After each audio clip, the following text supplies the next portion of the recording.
11장 입교식. 정통적인 교파들에서는 유아 세례를 받은 사람에게 입교식을 행하여 거룩한 교제권 안으로 그를 받아들인다. 정통적으로 목사나 감독은 입교 문답을 받은 사람의 머리에 손을 넣고 성령이 그를 경고하게 해주시기를 기도한다. 이것은 무엇을 의미하는가? 거짓 흔적. 우선 입교식이 성령의 내주, 성령의 각양 은사, 거듭나게 하고 성화시키고 확증하는 성령의 사역이 입교식을 행하는 사람 안에서 그때까지 이루어지지 않았다는 것을 의미하지는 않는다. 입교식을 통해 성령을 받고 성령이 주는 유익을 얻는다는 의미도 아니다. 일반적으로 그렇게 생각하는데 그 생각은 중세의 잘못된 믿음을 반영하는 참으로 미신적인 것이다. 중세에는 견신례가 베드로와 요한이 사마리아 사람들이 성령 받기를 기도한 후 그들에게 안수할 때 시행한 성례라고 믿었으며 성례란 통상 성례가 의도하는 복을 전달하는 유일한 방편이라고 믿었다. 그러나 이런 믿음은 옳지 않다. 신약에는 세례와 성찬, 오직 두 가지 성례만 있으며 세례와 성찬은 하나님이 특정한 복을 신자들에게 보증해 주는 표로 묘사되어 있다. 베드로와 요한이 사마리아 사람들에게, 바울이 에베소 제자들에게, 안디옥 교회의 지도자들이 바울과 바나바에게, 바울과 이름을 알 수 없는 장로가 디모데에게 그랬던 것처럼 선한 의도와 관심의 표시로 기도받는 사람의 머리에 손을 얹는 동작은 성례가 아니다. 성경은 성례에 의해 신자들에게 상징되고 보증된 은혜의 선물은 성례와 상관없이도 받을 수 있다는 것을 보여준다. 그 명백한 칭의의 한 부분인 죄사함이 그 명백한 예다. 사도행전 2장 38절과 22장 16절, 로마서 3장 21절부터 5장 1절, 갈라디아서 3장을 서로 비교해 보라. 분명 신약에 나타난 기독교 입문의 길은 교회 안에 그리스도인이 되는 것이다. 지금 앞부분에서는 지금 입교식을 이야기하면서 입교식을 할 때 입교식을 하는 사람의 머리 위에 목회자가 안수 기도를 해요. 안수 기도를 받는 것 자체가 신비한 능력을 주는 게 아니라는 거예요. 안수 기도 자체가 능력이 아니고 기도하는 우리가 능력자가 아니고 기도를 들으시고 응답하시는 하나님이 능력자예요. 늘 우리는 기도하고 신앙생활을 할 때 그걸 기억해야 돼요. 그래서 안수하는 자체가 성령을 주거나 거듭나게 하거나 능력을 주는 것이 아니라 하나님의 은혜와 하나님의 간섭하심을 구하는 목회자의 간절한 마음, 그 성도를 향한 목회적 사랑의 마음에서 그렇게 하는 것이다.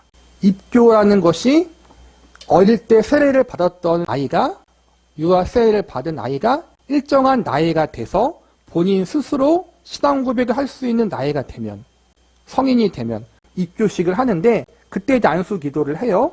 아까 말한 것처럼 그 안수 기도 자체가 능력이 있는 것이 아니다. 목회적인 차원에서 사랑으로, 그 다음에 하나님의 은혜를 구하는 마음으로 하는 것뿐이다. 그 입교식을 통해서 무엇이 드러나는가, 입교식이 어떠한 유익이 있는가를 지금 나오는 거예요. 분명 신약에 나타난 기독교 입문의 길은 교회 안에 그리스도인이 되는 것이다. 우리는 그리스도의 몸이라는 공동체 안의 지체로 구원받는다. 그렇지 않으면 전혀 구원이 없다. 홀로 이루어지는 구원이 없다. 이 말은 교회에 나와야지 구원받는다는 것이 아니라 예수님을 참되게 믿고 영접하면 구원을 받아요. 근데 구원받은 동시에 예수님의 지체 안에 속하게 된다는 거예요.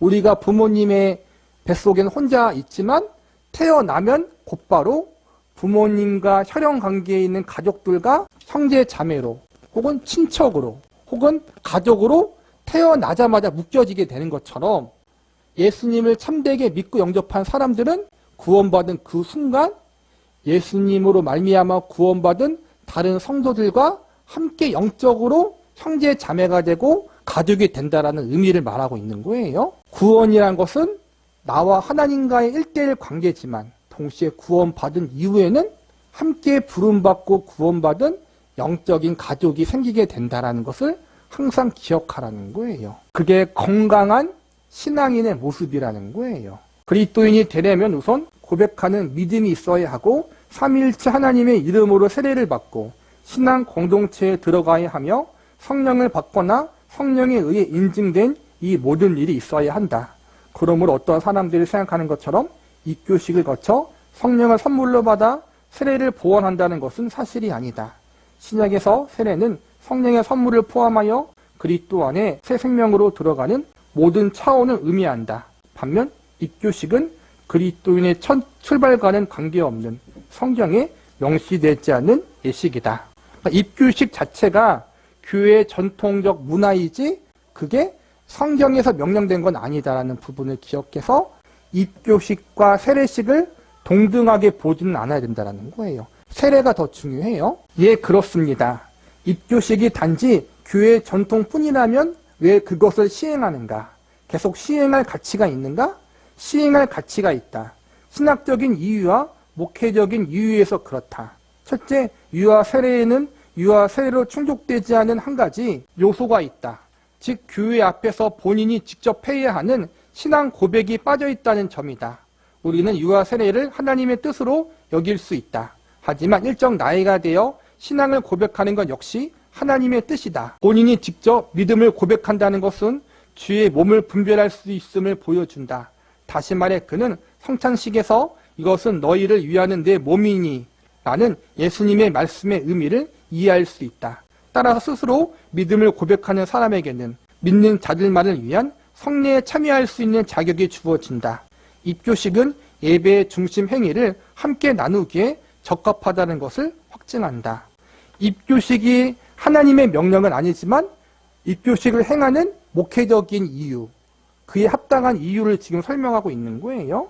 어릴 때 받는 유아 세례는 스스로 믿음을 고백할 수 없기 때문에 스스로 믿음을 고백할 수 있는 나이가 되어서 예수님이 나를 위해서 십자가에 달리신 그 의미가 무엇인지, 구속과 대속의 의미가 무엇인지 알게 되었을 때 그것을 충분히 내가 받아들이고 내 믿음과 신앙 고백으로 받아들일 수 있는 나이가 되었을 때 많은 사람들 앞에서 나는 예수님으로 말미암아 구원받았고 예수님으로 말미암아 구원받은 신앙의 공동체 안에 속하게 되었습니다. 나는 이제 그냥 구원받는 거로 끝나지 않고 예수님의 몸된 지체가 되었습니다라는 고백도 함께 올리는 그러한 시간과 기회를 준다는 거예요. 둘째, 이 입교식을 통해 그리스도인으로 양육받고 보호받던 어린이가 권리를 가진 성인 교인으로 전환된다.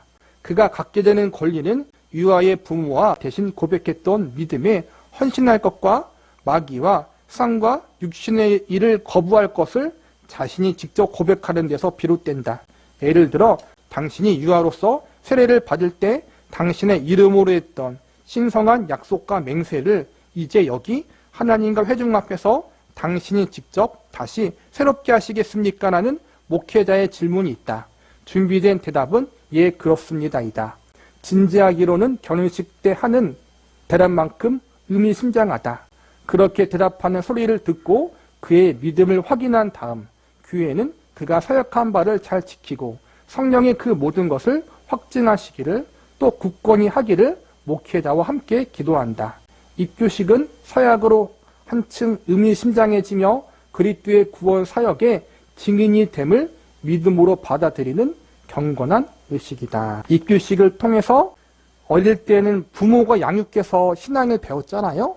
이제 입교식을 할 나이가 되면은 부모를 통해서 하나님을 만나고 알아가는 것으로 끝나지 않고 이제 내가 직접 하나님 앞에 믿음으로 나아간다라는 신앙 고백과 그러한 다짐과 약속을 하나님과 교회 앞에서 한다는 의미가 있다라는 거예요.